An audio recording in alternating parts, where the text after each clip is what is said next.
Now that we've discussed sort of the global environmental bank account in biocapacity, now it's time to talk about withdrawals. And so we're going to talk about ecological footprints, which is a way of measuring the human withdrawal from the environment. Now, it's not withdrawal in the typical sense where you go to the ATM and pull out your money. Our ecological footprint also includes our wastes as well. So it's not only all the biologically productive land and water required to produce all of the resources we consume, but it's also the land and water and atmosphere required to absorb all of the waste generated by our activities. So, and it's always measured against our prevailing technology and resource management practices. So it's a withdrawal in the sense of that we're using the planet for both producing resources for us to use, but also expecting it to absorb our wastes as well. Now, the overall ecological footprint is usually we usually just call it the ecological footprint. And sometimes people refer to their carbon footprint, and that's a kind of ecological footprint, but it's just specifically referring to carbon and carbon use. There's other footprints as well, but ecological footprint is our sort of our whole use. And it's oftentimes called the ecological footprint of consumption as well. Or we could talk about just the ecological footprint of production, or the ecological footprint of imports, or the ecological footprint of export. So we can dice it up in as many different ways as we want.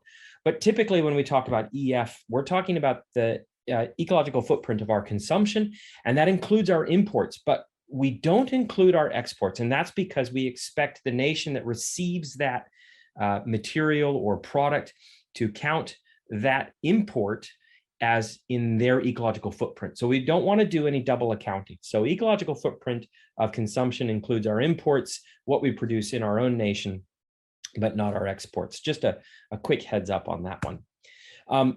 Ecological footprint, so that we can use it in conjunction with biocapacity, is measured in global hectares. And again, a global hectare is a biologically productive hectare. And what's a hectare? Well, it's about 10,000 square meters, or a 100 meter by 100 meter square of land, with world average biological productivity for that given year.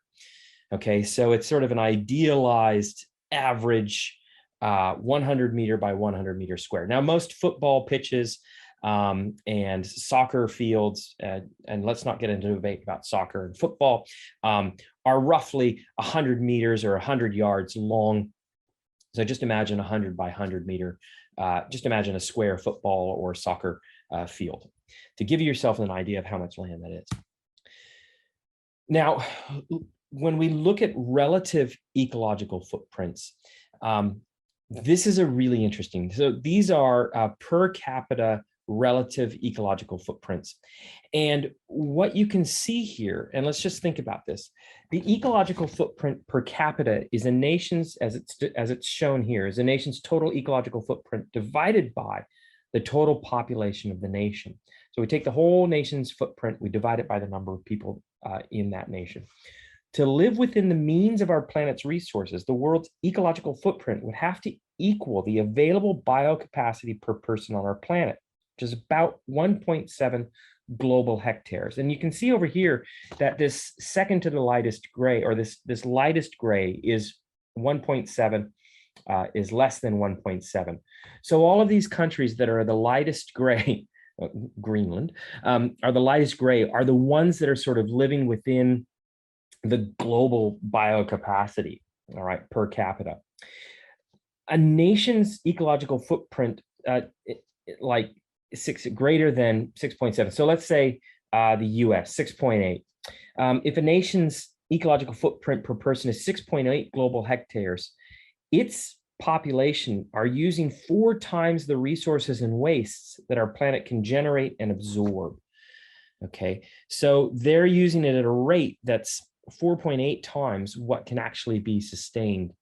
So it's interesting to note here. And now think about some of our population graphics, especially in the demographic transition video, where we noticed that some of the greatest growth rates were in Africa and some of the least growth rates were in Russia and Eastern Europe, Germany and Japan. But now notice the distribution of the ecological footprint. And so even though these areas in Africa are growing rapidly with respect to human population, their ecological footprint is still quite low. And in fact, in Australia, where I live, one average Australian is the ecological equivalent of 34 Kenyans, 66 Libyans, or 80 Afghanis. And this just gets to the idea that affluence and the consumption of goods really has an impact on the world. And it really is, in some ways, an individual choice, but it's also moderated by government policies and the like as well. So this is just a really, really good way to look at the relative ecological footprint. Now, it's pretty clear that we're overdrawing the account. And if my mom saw this, she'd be really mad at me. So basically right now, we're as a whole, our world population is currently consuming 130% of what the Earth can provide. So we're overdrawing our biocapacity by about 30%.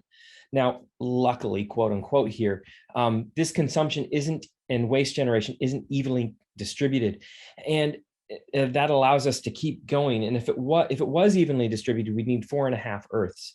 Now, what does happen though, is we tend to export our ecological footprint in some ways.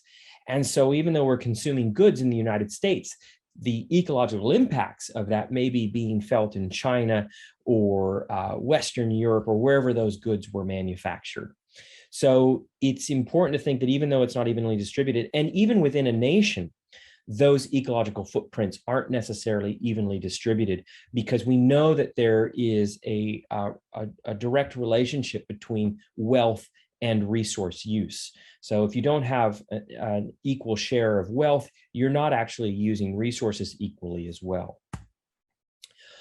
And so I leave you with this graphic here, which is sort of the biocapacity debtors, the ones who are overdrawing their account essentially based on their total global hectares, and those that are helping us maintain our world through just the sheer amount of ecological productivity that's available in their country.